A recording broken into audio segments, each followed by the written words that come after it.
Şu anda yüksek zaten. Eskiden de yüksekti. Şimdi yine yüksek. Yani düşen bir şey yok. Bir ileri bir geri. Aynı yerde duruyoruz, yüksek. Esnaf olarak özellikle iş yapan insanlara bayağı bir yük, maliyet getiriyor. Çünkü sonuçta iş yapıyorlar, maliyetlerine hep eklenti bunlar. Dışarıdan pahalıya mı alınıyor veya vergi mi yüksek, orasını bilmiyorum ama yüksek. Sonuçta dünyada ucuzlasa da bizde yüksek, pahalı olsa da bizde yüksek. Başka da aracınıza akıt ne kadar alıyorsunuz? Şu anda 50 lira aldım. Biraz da uygun olsaydı belki 100 lira alırdım. Yok yani maliyet, para yok.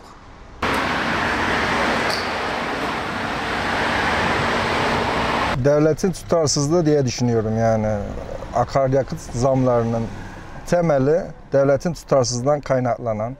Eskiden böyle bir sistem yokturdu. Kazancımız eş değer değildi. Dolardan almış başını gidiyor. Dolar arttı diyorlar, akaryakıt artıyor. Dolar azalıyor, akaryakıt azalmıyor. Bunun sebebi ne?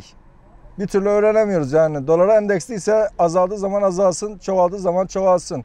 Her gün artması ülke ekonomisi ve bizim için çok zor durumdayız. Kazanç her gün düşüyor, yakıt fiyatları her gün artıyor. Devlet yetkililerinin bu işe bir çözüm bulması lazım. Biz taksicileri düşünmesi lazım. Akaryakıtlarda şu an pahalı bir indirim olmasını bekliyoruz. Biz araç kullananlar için. Bizim için daha iyi olur. Hükümetin de bir yere atması lazım buna. Şu anda pahalı. Mesela şu anda aldım ben 230 liraya depoyu doldurdum ama bir hafta ya sürüyor ya sürmüyor. Onun için biraz da indirim yapılmasını bekliyoruz şirketlerden veya hükümet kanadından.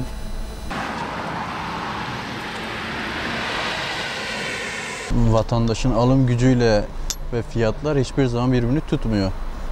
Hani açlık sınırı, yoksulluk sınırının altında maaş alan bir ülkede hem fiyatları sorgulamanın bir anlamı yok. Tamamen ülkeyi sorgulamanız gerekiyor. Yetkililere bir çağrıda bulunursam da bir işe yaramaz da çünkü halkı zaten dinlemeyerek kendi çıkarlarını gözetiyorlar. Yani açlık sınırının 5.000'in altında olmaması gerekirken burada asgarinin 3.000, 2.000 veren bir ülkede şey yapılmaz yani. Yetkililerden bir şey istenmez zaten. Yetkililer bunu görüyor çünkü. Gördükleri şeyi yapmıyorlarsa halkın istemesinin bir anlamı yok.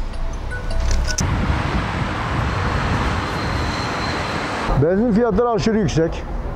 Vatandaş zaten o yüzden arabasını garaja kilitliyor yani artık arabaya binemiyor yani. Bayağı çok yüksek. Yani bir taraftan asgari ücretin düşüklüğü, bir taraftan işsizlik. Yani şu anda vatandaş perişan halde. Yani hesapladığın zaman bir ailenin giderini hesapladığın zaman 4 lira, 3 lira en az gideri var. Aldığı asgari ücret 2,5 lira. Artı yani vatandaşın işsiz ve parası kalmasının sonucu görüyoruz. Kadın cinayetleri artıyor. Boşanmalar artıyor. Suç oranı artıyor. Hırsızlık artıyor. Yani gidişat hiç iyi değil. Yani bunlara gerekli kişilerin bir an önce müdahale etmesi gerekir yani. Yani durmadan kötüye gidiyor. Durmadan kötüye gidiyor. Gerçekten ben halka acıyorum.